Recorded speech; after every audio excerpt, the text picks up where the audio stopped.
अब आप क्या करो बताओ। उन्होंने अपने ज्ञान और अपनी क्षमता के अनुसार हजार हजार आंखें बना ली और देखा, फिर भी विस्मयकारी घटना घट ही गई। फिर भी वे विस्मय में डूब गया। क्या सोच रहे हो आप लोग? देवी देवता स्वयं भी सोच लो, देख लो, विचार कर लो, आपको भी ये रूप उपलब्ध नहीं है और एक धरती की पूत को ये उपलब्ध हो गया। ऐसे कौन सा कर्म का उदय है? इसी का नाम तीर्थंकर प्रकृति का अभी बंद चल रहा है, अभी उदय में नहीं आया। सूर्य का उदय होने से पूर्व में अब देख लो आसमान को क्या दशा होती है। पूर्व दिशा में वहाँ लाली फट जाती है तो अपने आप ही दसों दिशाएं चमकने लग जाती है। सूर्य का अभी आना नहीं हो रहा और ये प्रभात वेला की उन्होंने काव्य ख्याति लिख डाली। ऐसा पुण्य दूसरे के पास नहीं है। यह एक, इसलिए इस सूत्र में दर्शन विश्वविद्यालय कह करके तीर्थकरत्वम च ये शब्द लिख दिया। इसको भिन्न रूप से वाक्य में न जोड़ करके इसको अलग स्थान दे करके इसका नाम तीर्थकरत्व है, जो पुण्य प्रकृतियों में अग्रणी है, एकमात्र श्रेष्ठ है। सभी कर्मों के उदय में अवदैक भाव होते हैं। मोह के उदय में अवदैक भाव बंध का कारण होता है, किंतु अवदैक भावों में किसी को भी मांगलिक नहीं कहा। पंडित जी बहुत अच्छी बात है, सिद्धांत का विषय है कि कोई किसी प्रकार के उदय में उसको अवदैक भाव कहते हुए मांगलिक नहीं कहा, किंतु तीर्थंकर प्रकृति के उदय में उदीर्णा में इसको मांगलिक यह शब्द दिया गया है। यानी इस कर्म के उदय में कर्म की निर्जरा होती है। मलम गालयति मंगलम, कि वह मल को दूर कर देता है, कर्मों को चूर कर देता है। ऐसी महिमा इस कर्म के उदय में होती है। मलम गालति मंगम शुभम पुण्यम लाति इति मंगलम, दो प्रकार से व्याख्या की गई है सर्वासिद्धि। ये मंग यानी शुभ, पुण्य, फल और सुख शांति लाने वाली यह प्रकृति, इसका नाम मंगल है। कर्म के उदय में भी इस प्रकार मंगल छा जाता है, इसलिए इसको औदय के साथ मांगलिक कहा है। इस प्रकार यह प्रकृति अभी सत्ता में है, फिर भी होता। मैं ये कहना चाह रहा हूँ, अब देखो यहाँ पर कि देवों में एक प्रकार से मात्सर्य अभी छूटा नहीं। एक दूसरे के देवों को देख करके बीच में ये भाव उत्पन्न हो ही जाता है। इनको इतने आभूषण, इनके अलंकार, इनके वाहन, इनकी विद्याएं और इनके भवन, इनके जो कुछ भी खान पीन, बैन सैन आदि सारे सारे में ज़्यादा चमक है। और मैं देखता हूँ तो मेरी ओर देखता हूँ, स्वयं की ओर तो नहीं है। मात्सर्य होने लग जाता है, संक्लेश होने लग जाता है और वह आकुलित तो हो जाता है। ये सब बातें देवों में भी घटित होती हैं, ध्यान रखो। जहाँ पर आकुलता, सबसे ज़्यादा आकुलता तो वहाँ होती है जो मोह का उदय रहता है, लोभ का और माया का रहता है, अन्यत्र नहीं रहता। तो उस समय दूसरी का वैभव भी थोड़े सोचो तत्व ज्ञान से तो सम्यक दर्शन के लिए कारण बनता है। सम्यक दर्शन के लिए कारण, अपने वैभव तो मोह के लिए कारण बनेगा। दूसरे का वैभव देखोगे तो कम क्यों ये प्रश्न उठेगा, तो अपने आप ही अतीत का लेखा जोखा सामने आए बिना नहीं रहेगा।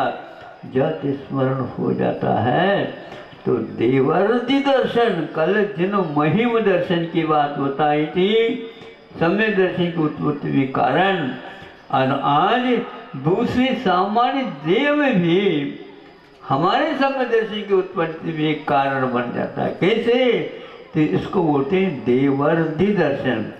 इस देव में रिद्धियां ज्यादा क्यों हैं, इसका उत्तर मिल जाता है उसको। इसने पूरे जीवन में ऐसी धर्म की साधना की थी जिसके कारण मुझसे ये इसके पास ज़्यादा ये वैभव है। तो मैंने क्या किया था? मैंने किया तो था, लेकिन इससे बढ़ करके नहीं किया था। इसलिए इसको देखने से अपने को ज्ञात होता है। मात्सर्य नहीं रखो, किंतु तत्व ज्ञान के माध्यम से इसको परखो, समझो, फिर बाद में मालूम पड़ेगा कि अपनी गलती कहाँ पर हो रही है। सही विद्यार्थी तो वही होता है, यदि गुण नंबर कम पड़ जाते हैं तो वह कुछ समय के लिए ठीक नहीं हुआ, एचकेच नहीं ठीक हुआ, अपने कान पहले दबा लेता और कर लेता, यूँ कर लेता, खींच लेता। तुम दूसरे के कान खींचना चाहते हो, खींचो अपने कान, अपने आप ही यहाँ पर ज्ञान तत्व के ऊपर प्रभाव पड़ेगा और बोध हो जाएगा ये गलती थी हमारी। आप लोग अपने रत्नत्रय की बात करते हो तो दूसरे रत्नत्रयधारी को देख लो और उससे कुड़ो नहीं, उससे मात्सर्य नहीं रखो, उससे ये देखो इसके कारण मुझे ये बोध बुद्धि होने वाली है, इसने ऐसा काम किया था, ओहो मुझसे बढ़कर के धर्म ज्ञान इसने किया था और हमने इस प्रकार के किया था। यह 12वें सर्ग तक की घटना घटती है ना, 12वें सर्ग तक ये घटना घटती है। तू के माध्यम से यही कहा गया है, इसके लिए घाता यश का आदि का भी यही तक होता है। फिर बाद में जो कुछ होता शुक्ल लेशा होते, सुनो यहाँ पर शुक्ल लेशा जहाँ से प्रारंभ हो जाती है वहाँ पर अपने आप ही देवर्षि दर्शन घटित नहीं होगा, क्योंकि उस प्रकार की मात्सर्य कुड़ना आदि आदि वहाँ नहीं होता। इसलिए शुक्ल लेशा, अब जैसे धोती आदि जो है शुक्ल पहने हो, उसी प्रकार भीतरी लेशा को भी बनाने का थोड़ा सा साबुन थोड़ा ढूंढ लो, वो साफ साफ हो जाएगा। तो ऐसा यह अवसर है, इस पंच कल्याण के माध्यम से आप अपने आप के जीवन को समझ सकते हो और समझ करके कहाँ कैसा क्या करना है इसको सोच सकते हो। तो सम्यक दर्शन प्राप्त नहीं होता, लेकिन हुआ तो दूसरे के वैभव को देखने से, इस वैभव में आपको और इधर मात्सर्य नहीं करना, इनको कहीं मिला मुझे क्यों नहीं मिला, अरे सोच लो मिला है क्यों मिला ये सोच लो, तो वह सोचिए समझ में आ जाएगा। अरे धर्म का चमत्कार यूँ होता, बिना मांगे भी इस प्रकार फल मिलता चला जाता है और दूसरे के लिए भी वो सम्यक दर्शन का कारण बन जाता है। इस प्रकार आप लोग दान आदि कार्य करते जाओ, दूसरे के लिए दान का प्रेरणा मिलती जाती। हमारे ब्रह्मचारी बार बार कहते अरे खाली बिना कुछ भी किए और चुप बैठे भी रहो, तालियां भी बजते रहोगे तो कितना प्रतिशत, हाँ तो 1 शताब्दी मतलब 16वां भाग, हाँ और कुछ पॉइंट में है और कुछ अंश में है, इतना बैठे बैठे मिल सकता है। कुछ लोग ताली बजाते रहोगे तो हमेशा हमेशा वह होता ही रहेगा, और जब काम करेंगे उसके नंबर अलग और इसके ताली का उससे भी ज़्यादा नंबर हो जाएगा। अरे ये दुकान ऐसी है या हमेशा हमेशा नंबर ही नंबर मिलते हैं और तुम तो रोते रहते हो, हमें समझ में नहीं आता आपका रोना कब ठीक होगा पता नहीं लगता। ऐसे मौके हैं यहाँ पर, और ताली बजाते रहो। अरे दूसरा खुशी मना रहा, उसमें हम मनाते जाओ, तुम्हें भी खुशी हो जाएगी। खुशी को लौटने की विधि अपने आप में अद्भुत है। धर्म कमाना सीखो, गमाना न सीखो। हाँ, इसी प्रकार अपने भावों को उत्कृष्टता की ओर ले जाने के लिए, रत्नत्रय को मांझने के लिए, जो ऊपर ऊपर के रत्नत्रय के धारक आप बैठे हैं, उनके समागम करो। नहीं भी होता तो स्मरण करो और पाठ और स्तुति आदि करते रहो। ये ऐसा क्षण मिला है, इसमें कर्म निर्जरा करने वाला चाहिए, खूब कर सकते हो। यह एक भाव ऐसा है और ये ज्ञान ऐसा है, एक समागम ऐसा है कि हम तीर्थंकरों को याद कर रहे हैं, पंच परमेश्वर को याद कर रहे हैं, अतिशय पुण्यवान है, इसमें कोई संदेह नहीं। अन्यथा पंच परमेश्वर याद कैसे आ सकते हैं? पंचेंद्र के विषय तो याद आ जाएंगे, लेकिन पंच परमेश्वर को याद करना असंख्यात गुणी कर्म की निर्जरा के लिए कारण है। वीरसेन महाराज जैसे कहते हैं, पंच परमेश्वर की स्तुति हर एक व्यक्ति कर ही नहीं सकता। तो इसी प्रकार अच्छे श्रावकों को भी ये चाहते हो तो ढूंढ करके देखो और सीखो, आप भी बन जाओगे।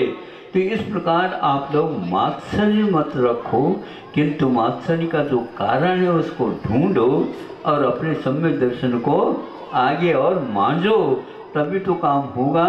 इसलिए विपक्ष हमेशा हमेशा बनाए रखो, रहने चाहिए, रहते ही रहते हैं। हमारा जब तक मुक्ति का अवसर प्राप्त नहीं होगा तो ये विपक्ष तो हमारे पास बना रहेगा और उसी के कारण हमारी उन्नति होती रहेगी। इतना ही पर्याप्त है, समझ जाना होगा। अहिंसा परमो धर्म। ओम नमः शिवाय। अहिंसा परमो धर्म की आचार्य गुरुवर श्री कुंद कुंद भगवान की, आचार्य गुरुवर श्री ज्ञान सागर मुनि महाराज की।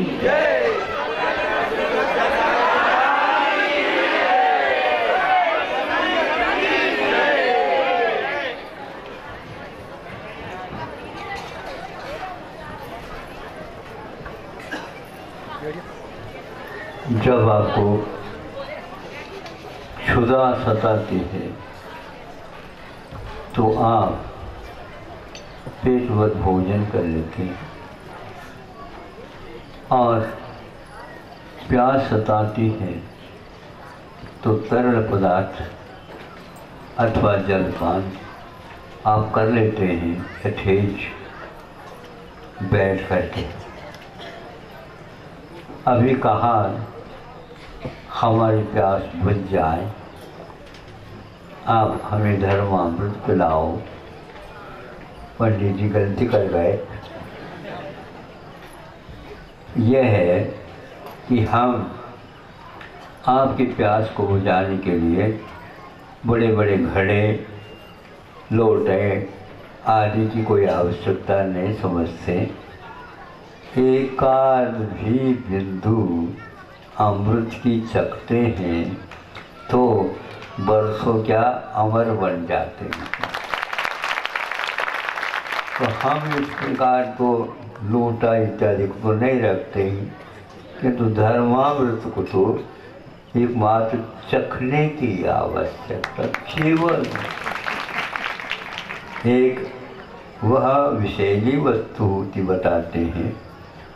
वैज्ञानिकों ने आज तक इसका परीक्षण नहीं कर पाए, और सुनते हैं उसका स्वाद कैसा है, तो उसके लिए कईयों ने पुरुषार्थ किए और उसकी कलिका को जीवा की ओर ले गए और रख करके एकदम दूसरे हाथ से लिखना चाहे, नहीं लिख पाए इसका कैसा स्वाद होता है, साइनाइड।